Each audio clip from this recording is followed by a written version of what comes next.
and there was a maid down near the lift, and she stopped us going any further. She says, and she had no word of English, but she just says, you know, she just was doing this, you know. Stay. And there was about 7 or 8 of us had gathered at the lift at that stage. And next thing, there was a crash with glass and the bullets ricocheting around the place. And about 2 minutes later, the maid, her face turned white. And she pointed, I had the key in my hand, and she pointed at the key. So we turned and went back down to the room. And looking, the key opened, and in we went. And we stayed in the room. And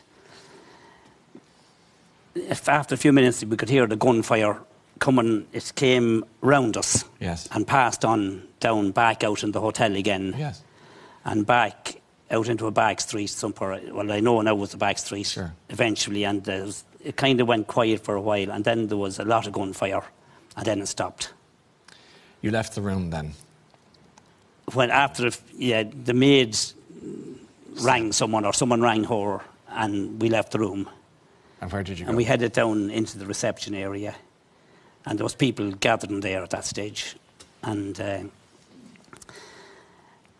I knew if Lorna was, if she could have been there at all, she would have been there, because she would have been worried about me with the heart condition. And I knew that if she was mobile at all, she would have come looking for me. So I waited for a while, and I asked people around, and people were asking me, did it see such people, you know? And so I waited maybe 10 minutes or so, and I says, I put down my head, I says, I'm going. And I headed out for the beach. On the way out, I crossed bodies on the way down out to the beach, but someone had covered them with a towel at the stage, but the blood was running around the place, and it went from a holiday resort to a war zone. You know, it was just horrific.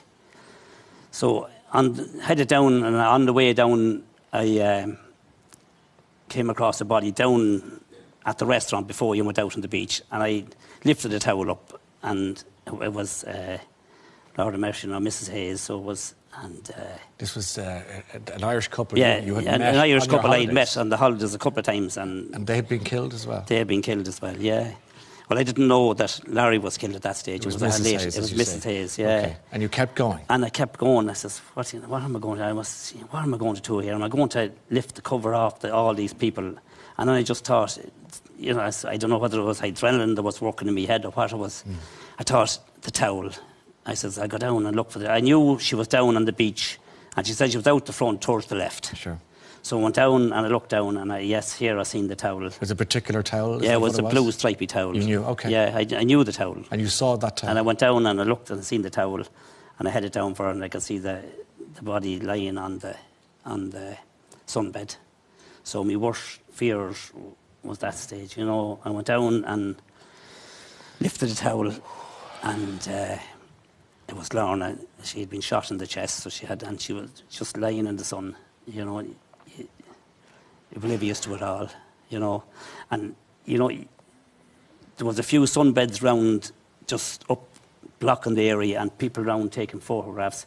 There wasn't even the piece that you could grieve in it, you know. People taking photographs? Yeah, it wouldn't be like here. It wasn't cordoned off. There was a couple of sunbeds turning around. They had the phones out and taking photographs. And it's extraordinary, isn't it? Yeah, it's just... How were you at that point? You've just made this discovery. I was... I don't know where I was. I was running on adrenaline. Of course. You had to keep standing, yeah, I presume. Yeah. So what do you do with this, with this fact that your wife has been gunned down? What could you do? What could you do? What did you do? I got down and I lay beside her and grieved what I could. But I knew I had to get up and head back, and I was in a strange country,